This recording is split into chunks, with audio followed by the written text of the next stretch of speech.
I'm gonna do the last 2 episodes in one video. I recorded it last week, but I've been having a crazy work schedule, so I wasn't able to get it out.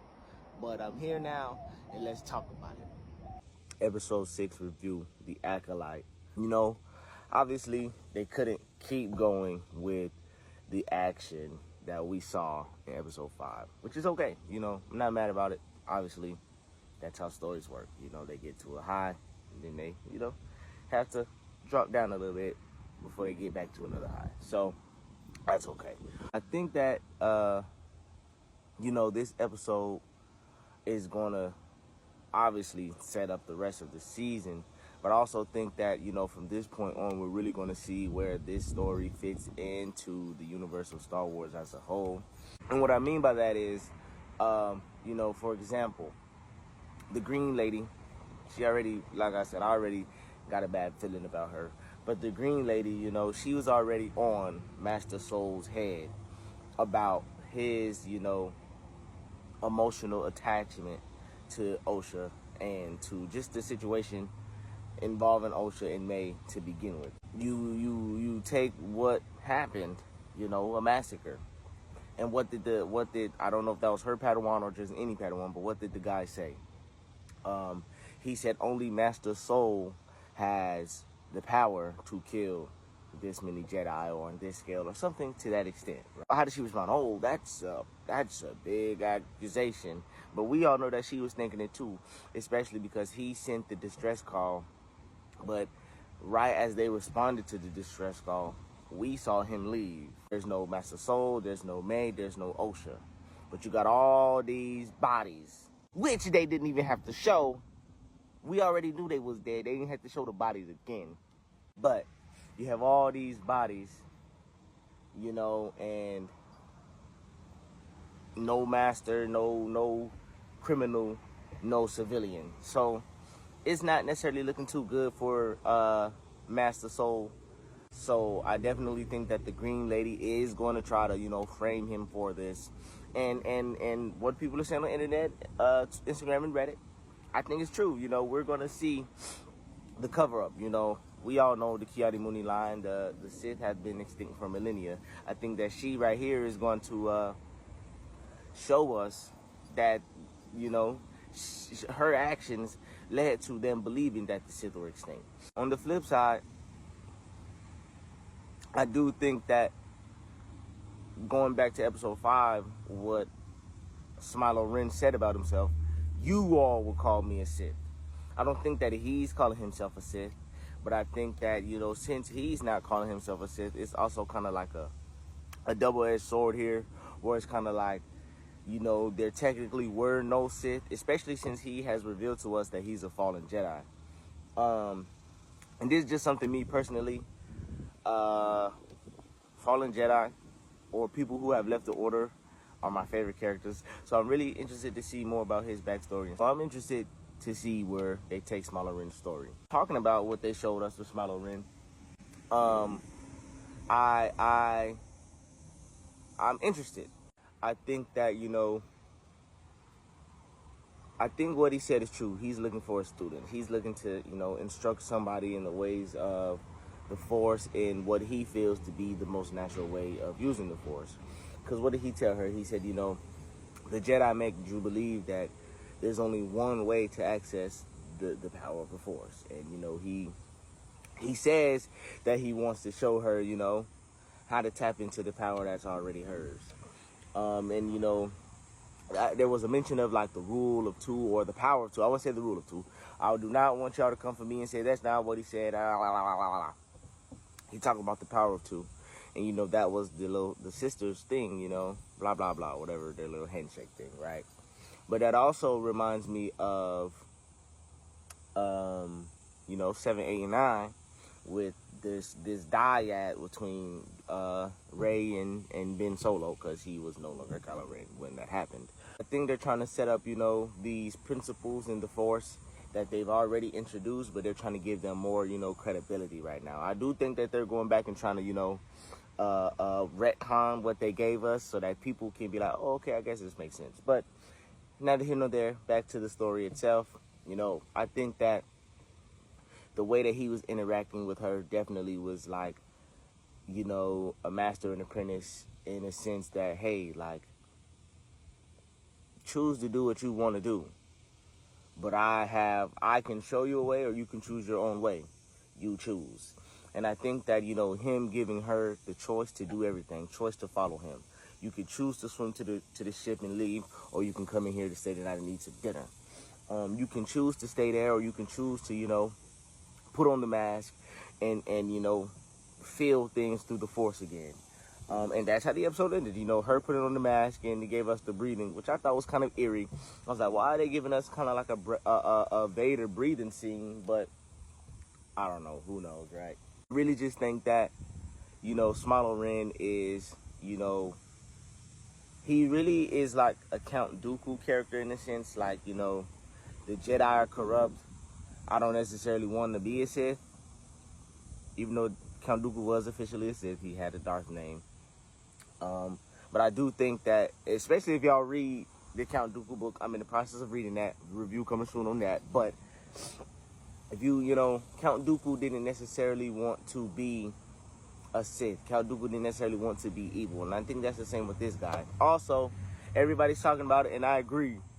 Dude got a whip scar on his back, and somebody has a whip lightsaber, which we have those. We have those. Why don't we still have those in the later part? All I can say is that boy said it, you know. The people who threw me away gave me this. And sis got a whip lightsaber.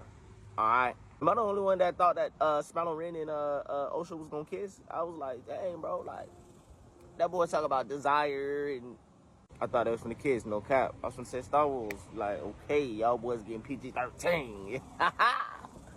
But shout out to that boy Gi-hun, he was acting. Like, you know, he's definitely doing a really good job acting. And I was a bit upset. I was going to be really, really mad if he went the whole episode without addressing that he had May. But he came and he held it down. But like I said, I think that his decision to, you know, pull up in the middle of nowhere and interrogate her is going to come back to bite him in the butt. She ain't had the factory reset Pip, though. That was kind of a, like, you know, that was kind of buns.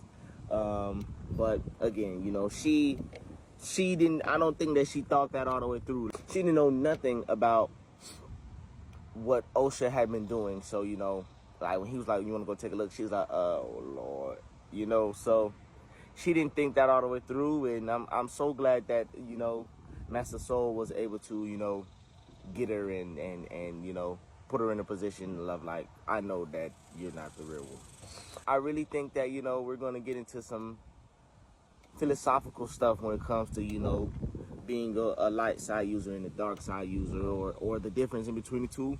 We might even get into the origins of what it means to be a great Jedi.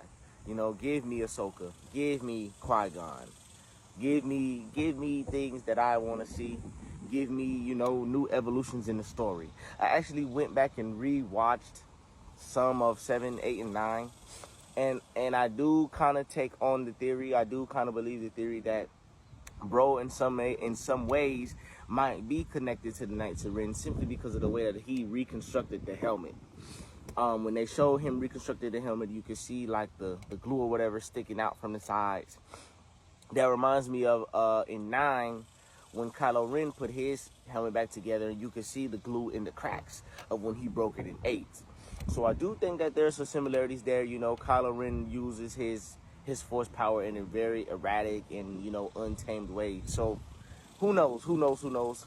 They showed us the other side of what happened on the night on Brindok. I think the title of the episode was perfect. Choice. Because, boy, was some choices made. Are we in agreement that we can blame Brother Torben? Because he just wanted to go, whoa.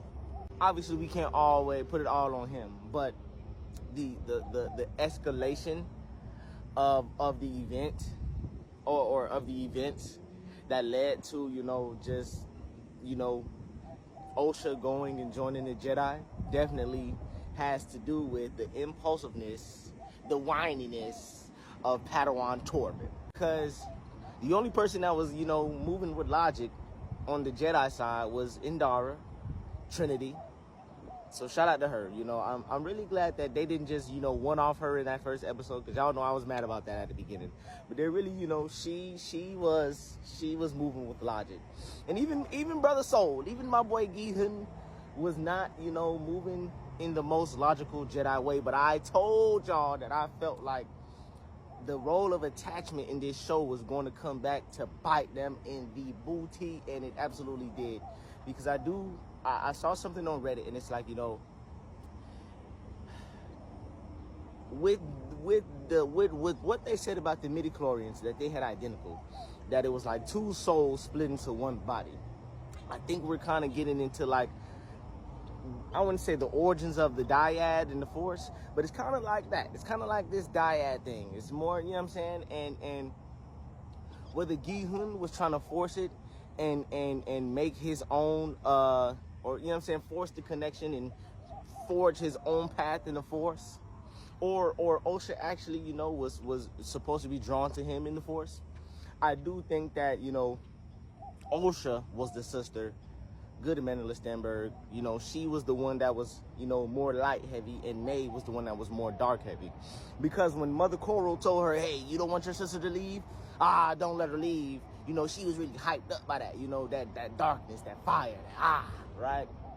So I do think that, you know, that just showed us that, one, that May is definitely more susceptible to those, you know, negative emotions, you know, and if anybody wants to manipulate May, they definitely can tie into those negative emotions. But on the flip side, you know, if you want to get to Osha, you gotta, you know, be more understanding. You have to be a little bit more caring.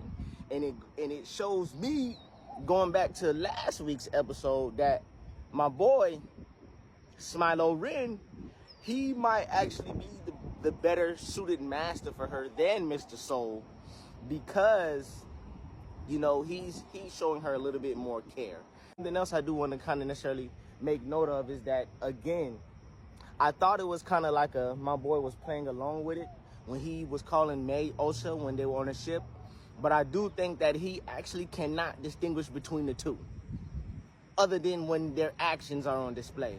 But if he's sensing them through the Force, because their midichlorians are identical, he can't identify them.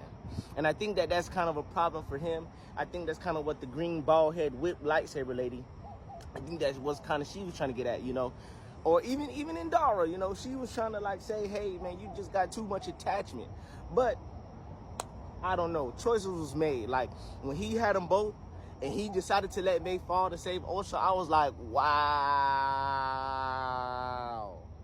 Wow. I really was like, wow, because it was like, it was a choice. Like, everybody made their choice. Bruh. Even though that boy was mind possessed. Wookiee Jedi? Practically unbeatable. That boy was too strong. That was like giving the Hulk a lightsaber and telling him rock out. You feel me? They could not, if Indara didn't pull up and mind trick him, nah, that boy was finna wreck they booty. I was finna curse, but he was finna wreck him. I do think, you know, Soul's decision to stab the mother when she tried to go Misty, I wouldn't say it was justified, but it was kind of like, a lady, what are you doing? Like, you know, you're subordinate. I don't know what Mother Coral is to Anastasia. I don't care. Who cares about that? And I wouldn't say it's relevant at this point in the discussion. But, you know, she came at us with that hostility. And Torben, his impulsiveness, he pulled out his lightsaber as well. So they was about to get in the battle. And instead of saying, hey, let's diplomatically do this, she was just finna go blown. She was finna go, you know, use her thread powers. While it was kind of like a, hey, what are you doing? You know, Gi-hun was justified because it's like, hey, you've already mind possessed my boy. So I don't know what you're about to do. So, hey, I got to defend myself. So I definitely feel like it was just bad. It was bad choices by everybody. Because how, after you stab, you going to say, I was going to let her go. No. Like, you could have said, hey, you come in and take my child. Well, you're not necessarily going to take my child because we've decided to give my child to you. It definitely could have all been avoided on everybody's parts. But I don't know, man. I'm just interested to see where it's gonna go. Hopefully, I think there's only one left, which if so, that's Buns. But if there's more than one left, I'm ready to see where it goes. Because choices got to be made, man. And I definitely feel like if somebody knows the truth about what happened that day, besides Gi-hun, because he's the only one left at this point, Master Soul, he's getting blamed for everybody dying on the forest planet. I don't remember the name of it now, but he's definitely getting blamed for that. And you know, we like I said, you know, the Kiadi Mundi, you know, the Sith have been extinct. Hey, they setting that up for sure. Despite the hate, I definitely feel like the story is developing really well. I want to see more Smilo Ren. I want to see him in action because that boy ferocious. So I hope, you know, we see more of it going in.